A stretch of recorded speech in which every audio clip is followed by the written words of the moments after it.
For the last couple of years, the real estate industry has felt like a roller coaster. I feel that. Yes. Absolutely. Homes have been flying off the shelves, multiple offers, bidding wars. Buyers barely have even had a moment to breathe. But things are changing. Something is shifting. I feel a change in the wind. We're going to be talking about what's happening in the real estate market right now and how you can capitalize on it. Welcome to the Elite Life Podcast with your hosts, Trisha and Kylie. Here, we guide you on a journey of personal and professional transformation, revealing the secrets to success. Whether you're a seasoned pro or just starting out, join us as we unlock the doors to the elite world of growth, grit, and grace. So, let's dive in. Welcome, friends, to another episode of the Elite Life Podcast. We are so excited you are here today. My name's Trish. We're excited every week. I'm Kylie. We are excited every week. Every single week. Every week where you show up and give us another chance to educate you, make you smile, motivate you, fire you up. We love it. Yeah, and today we're going to be talking about something new and exciting because the world of real estate is always changing, and you know that's the world that we're in. And so are you, because you probably live in a house, right? Whether you own it or rent it, this is going to give you a breakdown of the shifts that we're seeing in the real estate market right now and how buyers can pivot, what buyers can do in order to take advantages of these shifts. Yeah, so you got here the last couple of years, the real estate market has felt like a roller coaster. Let's talk about the last 22 years of real estate has been a roller coaster. Okay? She's like, I've seen some things. Since the carbon copy purchase agreements, it's been a roller coaster. Very true. So up until this point, I mean, if we back up to COVID, I want to say, that's really when the pendulum started swinging super to one side. Yeah.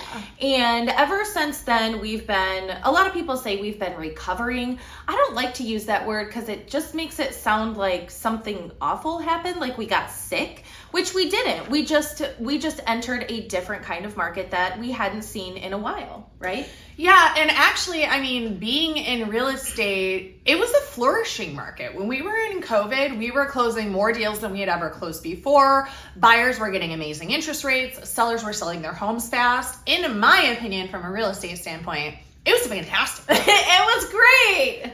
We made lots of money. Right. Lock it down. Let's Everybody just lock it down was again. happy. Just kidding. Everybody was happy. Everybody was happy. And I remember that we were doing a lot of virtual showings because I was managing, like 400 or 500 doors at the time, and people still needed to rent. So like real estate was moving along just fine during that period. I mean, even when they said we couldn't go out and show houses, I had a client and he was like, I need to go see a house. Like, I have to move. And I'm like, listen, it's like literally against the law for me to show you houses. And he's like, I haven't cut a case in a while. Let's go. And I'm like, I'm not going to jail. This girl does not look good in a jumpsuit. Not doing it. I feel like it has to be the right jumpsuit. Okay, not prison orange. Not orange. Orange is not my color. Okay, so from there, what we did see following that whole situation, we were seeing people start to get a little scared to list their houses because then they were worried about once I sell it, now I'm on the buy side. And so we entered what we call a seller's market. Yeah, so there was less inventory. We didn't have enough homes to be able to keep up with the demands of the buyers. So buyers are like, hey, I now realize, it's very, very in my face, I realize that I can buy a home for less than it costs to rent a home. And that's really where the shift happened. Now, due to that, now we have all these buyers that wanted to buy homes. Everybody got really good interest rates. And now we went into even less inventory. Yeah. But rates went up. So now we have anybody who has a home has a 2 or 3% interest rate. So they don't want to sell. The people who they don't want to buy because the interest rates are high. And so we've had the last, what would you say, 2.5, 3 years. Basically, since I moved into this house, it was right before I moved into this house, or right as I was moving into this house, is when the rates shifted. Mm-hmm. And it was like a scratch on a record. It was like, skirt! everything's stopping. Everything's stopping because that pushed a lot of potential buyers out of the marketplace. It really did. It did. They didn't have the buying power. The payments were significantly higher, and everybody just kind of didn't know what was happening. And I think that was a big part of it too, is like the fear aspect. We don't know what's going to happen. Maybe we should wait.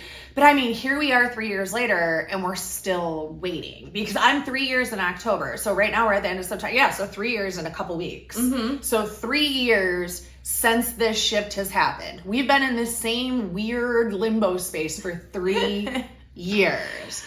And now, let's talk about what's happening now. Yeah, so what we're seeing now is, especially with the recent reduction in the interest rates, we're seeing a lot more buyers being able to come into the market. And because of the reduction in the interest rates, sellers are more inclined to let go of their homes. Because it's like, maybe they're going from a 3% to a 5%. And for them, that's worth it. It's worth it. Because honestly, and I would love to know your thoughts, I don't think we're going to see 2.5%, 3.5%. No, that had never happened in the past. And here's the thing that's true. History repeats itself. So unless there is another global pandemic that will force the government to do something super dramatic, they're not going to do something super dramatic. The need has never been there for the interest rates to go that low. You would have to have the need be there for them to do something of that magnitude again.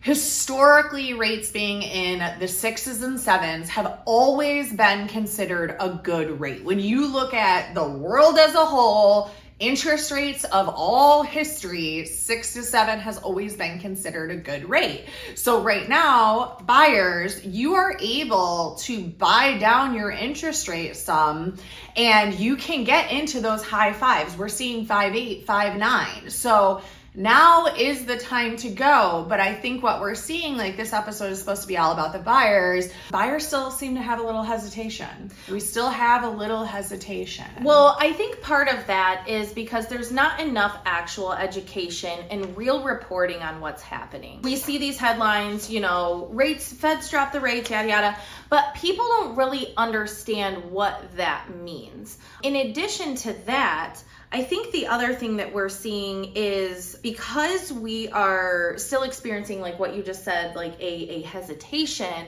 we are seeing some homes sit a little bit longer on the market, which is increasing the inventory, which is increasing the days on market, which means for you buyers, don't get me wrong, there are still those neighborhoods and those areas where things are selling overnight. However, on the whole, what I am seeing across Metro Detroit is I'm seeing an opportunity for our buyers to actually take a breath and be able to sleep on whether or not they want to write an offer, which was drastically different from a year ago this time, where we were just like, Sharon, I know we just saw that house 5 minutes ago. They just called highest and best in 25 minutes. I'll be home in 15. What do you want to write, right? Yeah, and I would caution buyers a little bit against sleeping on it, but more in writing promptly, but knowing that you have more negotiating power. That's a good point. Having more negotiating power, because here's why.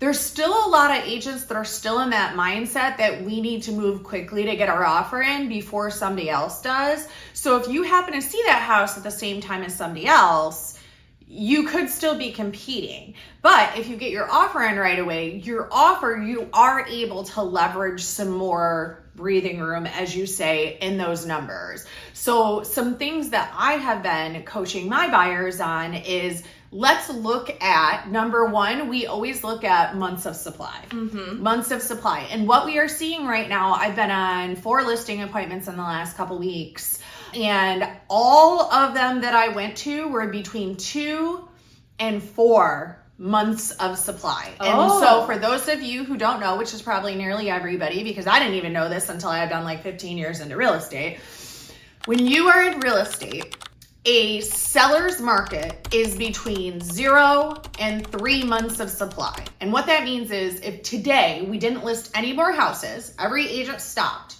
you only get the houses that are on the market. And let's say for Clarkston, okay? So if today 0 agents were gonna list any more houses in Clarkston, how many months does it take before there's 0 houses on the market? That is months of supply. If it's between 0 and 3, you're in a seller's market. 3 to 6, you're in a balanced market. And 6+, you're in a buyer's market. So from what I just said, we are very much in most spaces and places right now. We're evening out. We're evening out to a balanced market. So when we're in a balanced market, the next thing we have to look at is your median days on the market. Now I say median because I used to say average. And I got a little lesson from one of our new agents who happens to be an engineer. And he was like, I know you guys are always looking at the average, but mathematically you should actually be looking at the median, because when you utilize average, there could be these outliers that skew the average days on market, whereas the median is the middle. And I was like, well, you are so smart, Jay. And thank you for that little mathematics lesson, because it has been 25 years since I took a math class. So we are going to look at months of supply, and then we are going to look at the median days on market. If this house has surpassed those median days on the market, and your amazing buyer's agent calls the listing agent and says, do you have any offers in hand? And they say no, we know that we could ask for some seller concessions and buy down our interest rate, right? We know that we have a little bit more flexibility on what they have for their listing price, right? So things of that nature, that's where the buyers are really going to be able to not necessarily have the upper hand, but have some more leverage that they haven't had. Yeah, we haven't in a long time. You know, and that's not to say like buyers haven't been getting offers accepted. There are plenty of ways that we've been helping our buyers through all of this. And again, like you hear people say it's a bad market, It's really just the market, right? There's never a bad market. Everything Anybody who cyclical. says it's a bad market, like they're not educated enough to be able to properly explain the market, because it's never bad. There's always pros and cons to every single thing that's going on in the real estate industry. And the fact remains, it doesn't matter when it is or who you are. If you need to move, it's a good time to move. Because another thing is historically, when you look at a 10-year average of prices, they go up. It doesn't matter what city you're in. You can look all over the state of Michigan. Any graph you pull, it goes like this. Any graph you pull. Now, it might be less of a line, but I can tell you, if you look at a house in Westland that's a 3-bedroom brick ranch and it sold for $150,000 in 2020, you will look at that exact same house right now and it will be selling for $200,000 to $210,000.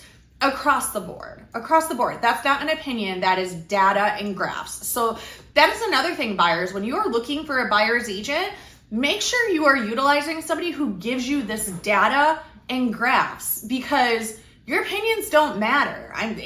They have no interest in real estate. I'm like, take all your emotions and opinions and put them in a box and put that box on the shelf, because you're doing a disservice to your clients if you're using your opinion of what you think. It doesn't matter what you think. What matters is the numbers, and each house in each neighborhood is different. Yeah, and I always, when I'm talking with clients, because I have some clients who are very meticulous about the numbers, and we've been looking at the data, and they're asking me what my thoughts are. They're like, well, in your experience, what do you think? And I'm like, listen, based on the data, I recommend X, Y, Z.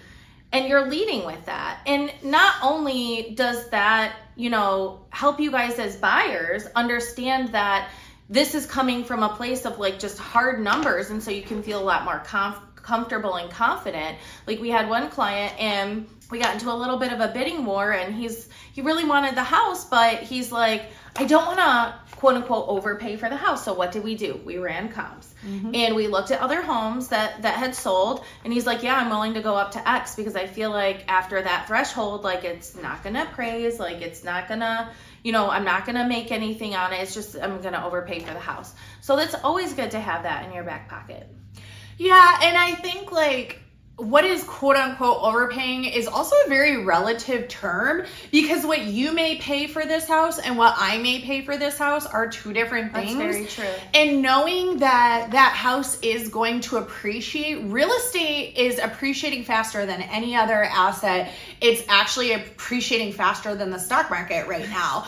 So real estate is always a solid investment to invest in, and people need to think about that. Like, you are investing in this. So even if, again, let's go back to that easy 3-bedroom brick ranch in Westland. Yeah, so he paid $150 for it. If he would have paid $160 for it, he still made money. He's still selling it for $210 today. That's very and all true. he did was live in it. So you're making money living in this house, right?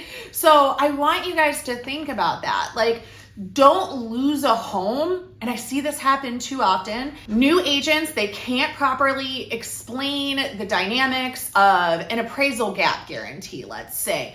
And, you know, the investment that is real estate, and they lose a home over $5,000. And I'm like, $5,000? $5,000, you know what that is in your monthly payment? It's like $4. Yeah, it's like nothing. It's $4. Don't lose a house over $4. No, that sounds awful. Or let's say you have a higher interest rate. I mean, the highest it's going to be is $20. Like, you're going to lose a house over $20 a month, because at the end of the day, that $5,000 is completely irrelevant after you live in that house for 1 year.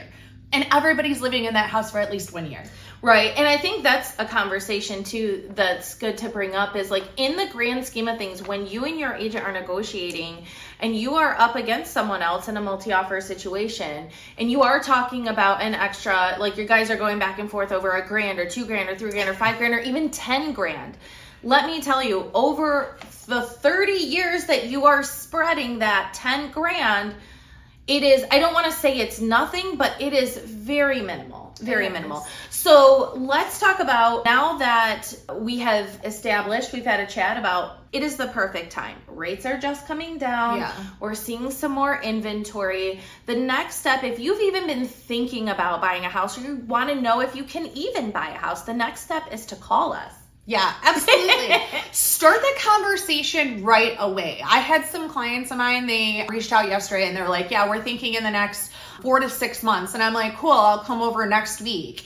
And I'm like, in my mind for a second, I'm like, well, is that too early for 4 to 6 months? And I'm like, no, because what if they didn't know that all of a sudden a student loan had hit their credit report, right? Right. They want to have that 4 to 6 months to be able to rectify anything that maybe they didn't know about that was on their credit. Or, hey, let's have you have a portal open so you can start looking at the houses, because what if your dream house comes up in 2 months instead of 4 to 6 months, right? Well, on top of that, like, what if they want to do projects? I've had that happen, and it has taken, you know, especially for sellers, moms and dads who have kids, and they need to fix up the house a little bit. They need some time. We need some time, y'all. Yeah, absolutely. So the sooner you start the conversation, the better. I always say, if you're considering moving in the next year, start the conversation today so you know exactly this is the strategy for you today. Because even, again, if you bought a house in 2020 or 2021 or 2022, it looks a lot different today, and the strategy is going to be different today. Yeah. The strategy is very different right now. Some people are actually getting an offer on their house first and then going and shopping, whereas before we were like, shop first, get your offer accepted, and then list your house because we're going to sell it in 35 seconds, right? So your strategy is going to be different. And right now, again, it's important who you choose as your buyer's agent, because that strategy should be specific to you. Kylie's strategy may be different than my strategy, because her house that she needs to sell may be different from my house that I need to sell. Oh, they're different. Let me just say, they are drastically different, okay? Just throwing that out there. But it's important that you have somebody that's sitting down with you and specifically saying, okay, let me walk through your house. Let me look at you and your situation, your risk tolerance, your needs and wants and goals. Risk tolerance. There's a $2 word. It's important. It's important. Everybody has a different risk tolerance. So I may feel super comfortable with putting my house up on the market and getting an offer first and then going out and looking. And you may be like, well, what if I don't find anything? Well, what I don't want to have my house under contract already, and then I can't find a house that I like because, you know, I'm super picky and I don't know what house I'm going to want. And that's all valid. What Trisha's trying to say is it's very important to call us for a strategy session. We sit down with every single buyer, even renters, and we have a conversation. Like Trisha just said, what does your life look like? What does your time look like? What does your job look like? What do your finances look like? What are your must-haves? What are your flexibles? Like, there are families who are like, I have to have at least 3 bedrooms and 2 toilets. When Ryan and I started shopping, I prayed and I said, Lord, you know that we need at least 3 bedrooms and 2 toilets. I don't care how you manifest that, Jesus, please, in the name of Jesus. 2 toilets. I need 2 toilets. And you know what? He manifested it in a 4-bedroom, 2-toilet home. It's perfect for us. And that's the other thing too, is in the strategy session, we walk you through every single step of the process because we want to make sure that you have a really, really great experience and a very stress-free purchase. Yeah, absolutely. Well, as stress-free as it could be on our end. So you're doing strategy and you're doing education. We're educating you on what everything looks like right now for you in your specific area, and we're putting together a strategy for success. Yeah. That is super important for the buyers. And then we're setting you up with those lists to be able to start to get your eyes on what's going on. And it is more important than ever that you drive by. Oh my goodness.